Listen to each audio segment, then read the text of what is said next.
Hello guys, good morning and hope you're all doing well and you're all doing great. Today my topic of discussion is Vesico-Ureteric Reflux. Vesico-Ureteric Reflux is quite common in pediatric age. It is also called as primary reflex, or you can also call it as reflex nephropathy as well. So far, the reason of the vesico-ureteric reflux is concerned, it happens because of the abnormal tunneling of the distal ureter through the urinary bladder wall. And there are some other reasons, like it can also be seen in 30% of the children with the first episode of the UTI, and 1.4% of the schoolgirls. And if there is renal scarring, so in the renal scarring, it's likely to happen 20 to 50% of the cases. So that's why ureteric reflux is a very important entity, and it eventually lead to certain abnormal conditions, and its consequences in the later life is quite not life threatening, but it leads to quite abnormal conditions. So far, its imaging is concerned, imaging modalities, how you can pick this. The first line modality is the ultrasound imaging. On the ultrasound imaging, there will be intermittent hydroureteronephrosis or variable size of the dilatation of the pelvic calyceal system. And the second important point you can pick on the ultrasound imaging would be there will be thickened renal pelvis wall. So you will see that there is renal pelvis is thickened. And the third is there will be large thin wall urinary bladder. So all these 3 points will start ringing the bell in your mind that you should have to think of the vesico-ureteric reflux. So then what you have to do is you have to go for the MCUG. On the MCUG, you will take the X-ray and you can easily pick the reflux. The reflux grading would be quite easy to interpret. There will be either ureteric reflux, or it might lead to involve the pelvic region or pelvic calyceal dilatation or frank hydronephrosis, megaloureter. All these points will help you to distinguish which category or which type or grading you will have to give it to the vesico-ureteric reflux. So this video particularly include the ultrasound imaging and the MCUG imaging, and also I will show you how you have to grade all that thing from grade 1, 2, 3 and 4, and it would be quite easily understandable, and you can easily write the report on the basis of the ultrasound imaging with advice to have the MCUG. And if you are reporting the MCUG, you will be easily pick the point that where you have to label it a grade 1 or 2 or 3 or 4. For all these, let's start watching these images.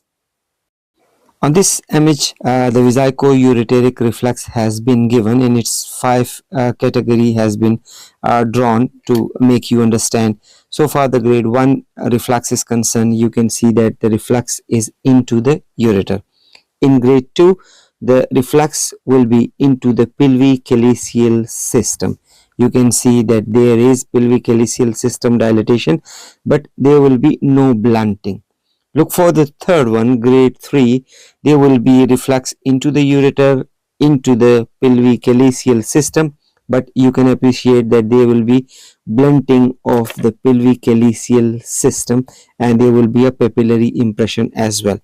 As far as the grade 4 is concerned, you can see that there will be a tortuous dilatation of the ureter with moderately dilated pelvic calyceal system. There will be blunted pharmacis angle, and there will be a distinct papillary impression. As far as grade 5 is concerned, you can see that the reflux is into the ureter, but the ureter would be markedly dilated and tortuously dilated with associated dilated pelvic calyceal system. Another point worth noting here is there will be an obliteration of the fornicial system or fornicial angles, and plus there will be obliteration of the papillary impression. So these are all 5 categories or 5 grading of the vesico-ureteric reflux.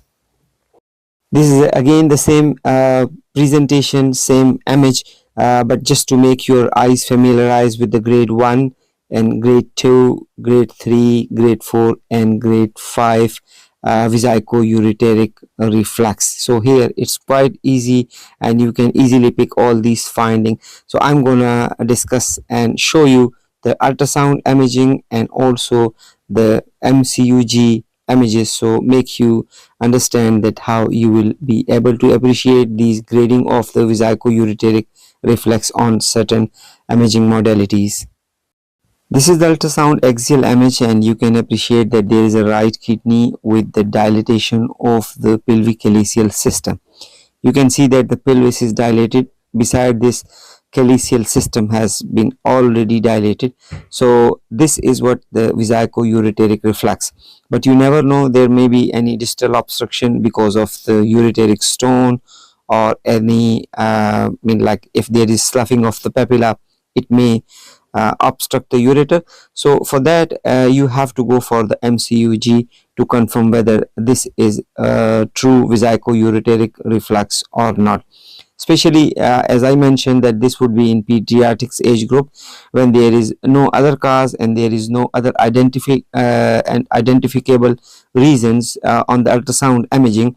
You straightforward consider that there will be vesico-ureteric reflux, and you can write on your report and advise that MCUG is suggested for the confirmation of the vesico-ureteric reflux.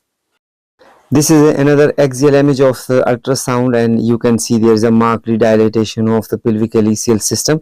In other words, we can label it as a gross hydronephrosis, but you have to look for whether there is ureter dilatations or not, whether there is some other distal obstruction, whether there is any other stone or mass or any other sloughed papilla stuck within the ureter. So this you have to look for, and if it is a pediatric age group, so you may consider that there might be vesico-ureteric reflux. So that's why when you are writing on the report, you have to write down your findings of the ultrasound on the paper, and then at the end when you are concluding, you may suggest that there is possibility of the vesico-ureteric reflux, and for that matter you have to go for the MCUG. So advise MCUG at the end with your remarks to confirm the vesico-ureteric reflux. Here on this image, there is a dilatation of the ureter and abnormal tunneling of the left ureter. But beside this, one another finding is also there, which is called as UroSeal. Just forget this UroSeal for a while. I'm just focusing on the vesico-ureteric reflux and making you aware of that, how you will be able to see the vesico-ureteric reflux if there is any abnormal tunneling. So sometime you might come across with such findings, and you will be able to appreciate that the distal ureter is dilated.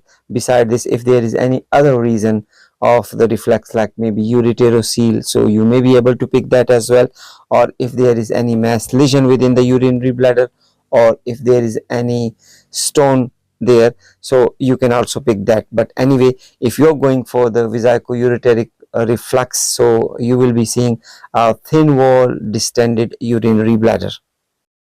These are the MCUG images, and MCUG images should be acquired on the fluoroscope by asking the patient to micturate. Here you can appreciate that the urinary bladder is full, and you can also appreciate that the ureter, the reflux is seen in the ureter until the pelvic calyceal system.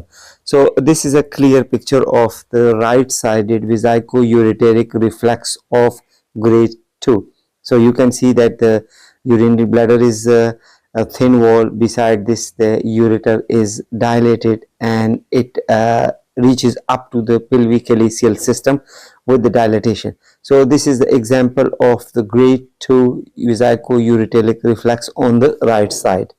Here is another example of the Vesico-Ureteric reflux. On the both side, you can see that this is a grade 3 reflux with dilated ureter, but these ureters are not tortuously dilated. However, you can appreciate that there is a moderate level of the pelvic calyceal system dilatation. So in this category, you will have to label that case as a Vesico-Ureteric reflux grade 3, because the ureters are not tortuously dilated.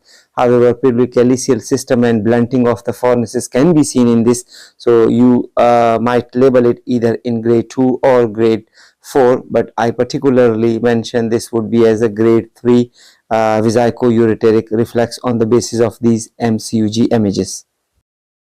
This is the classical example where I would appreciate grade 4 because of the fact that the ureters are tortuously dilated, and beside this all the reflux goes to pelvic calyceal dilatation, blunting of the fornices, and you can easily see that there is a impression of the obliteration of the fornices can be easily picked on this MCUG images. So this is an example of the clear grade 4 Vesico-Ureteric reflux with the tortuously dilated ureters and moderate dilatation of the pelvic calyceal system with blunting of the fornices.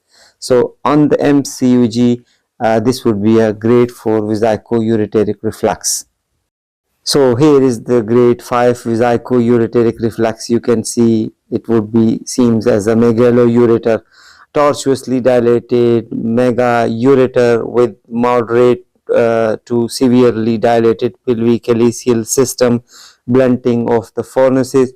So this is a clear example of the grade 5 Vesico-Ureteric reflux on the MCUG. As I mentioned earlier, for the images acquisition, you have to ask the patient to micturate, and at the same time you have to take the images. So on the fluoroscopy, this is very important, and it needs a high technical approach that the moment you see the reflex, you have to press the button and you take the images. So I'm sure that all these images, ultrasounds and the MCUG will help you to distinguish between all the grading of the Vesico-Ureteric reflux.